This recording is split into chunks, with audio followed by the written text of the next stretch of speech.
on with his studies, always with good grades. He followed his brother Edmund's example. He always wanted to learn more. He studied Polish literature at university.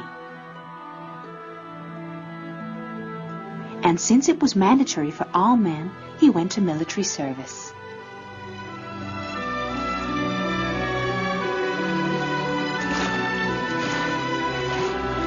Fond of sports. He also played chess and played the guitar.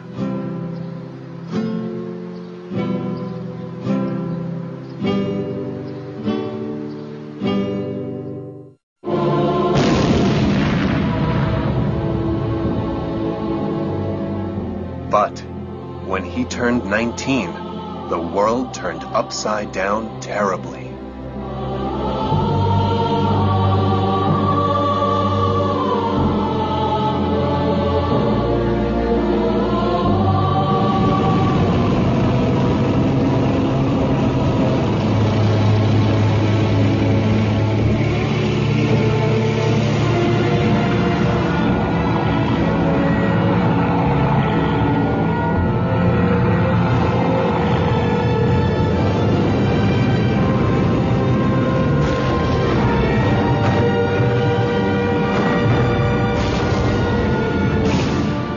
Germany started its attack against Poland, and soon they would have the country under their control.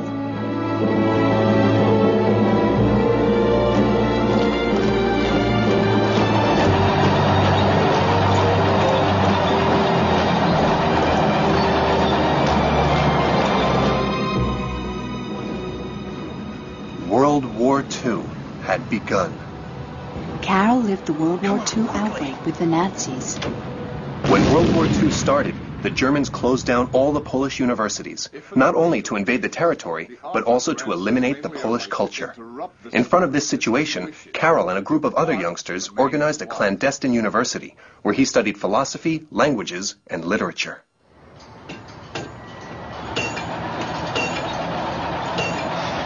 Shortly before deciding to enter the seminary, young Karol had to work hard as a stonecutter at the quarry to earn enough to live.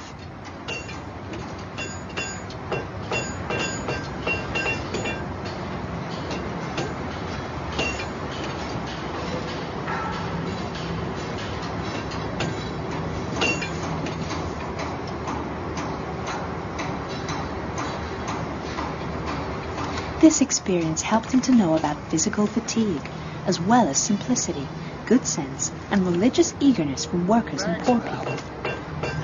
It is my pleasure to help you, my friend. Thank you. We made it. We're almost there, my friends. Don't forget, Christ is with us. Remember that always. He continued working in the quarry, and in this way avoided being banished to Germany. Although Karol still felt passion for theater and continued secretly practicing, becoming an actor in some plays.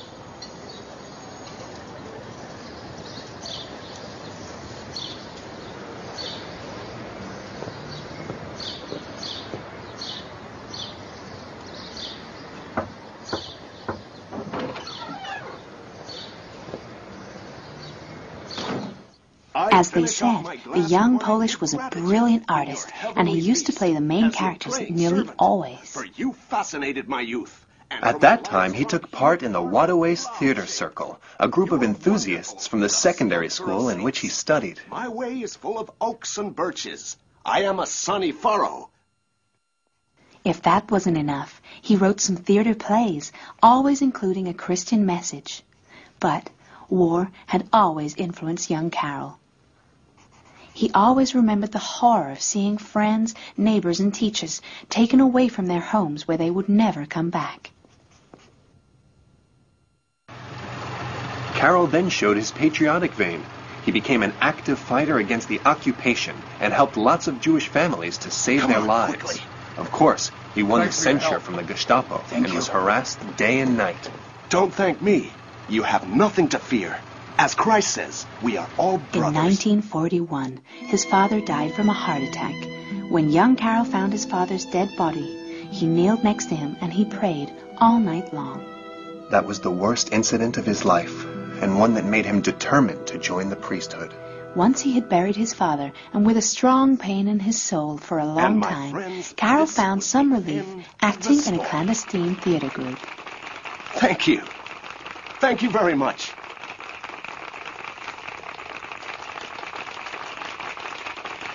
Later on, he found his true calling. He joins the clandestine Seminar of Cracovia and starts studying for the priesthood because his country was occupied by German forces who wanted to eliminate the Catholic Church.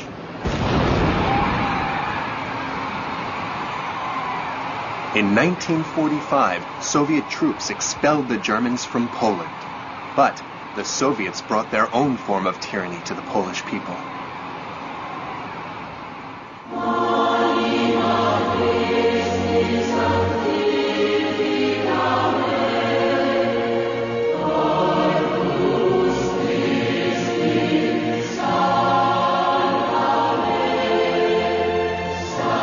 Carol is made priest the following year, and the ascendance of his career is very fast. At the age of 38, he becomes auxiliary archbishop, one of the youngest in the world. At the age of 43, he was ascended to be Cracovia's archbishop. And at the age of 47, Pope Paul VI made him cardinal, prince of the church with the right to be voted to be the new pope. Cardinal Wojtyla became known as a respected man by the church, caring for all people. Welcome, welcome, Jesus Christ. He was a very special man. 1978 was the year of the three popes. Pope Paul VI died in August, after a pontificate that lasted 15 years. He was succeeded by an Italian cardinal, Albino Luciani, who took the name John Paul, like his two predecessors, but died 33 days after his nomination.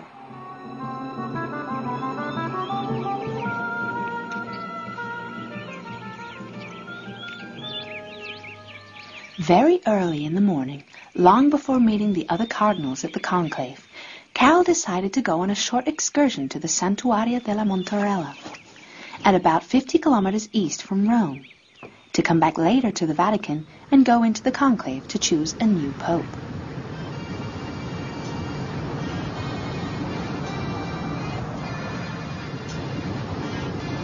But something happened. The car he was using broke down. Carol was nervous as he wouldn't be able to arrive at the conclave in time.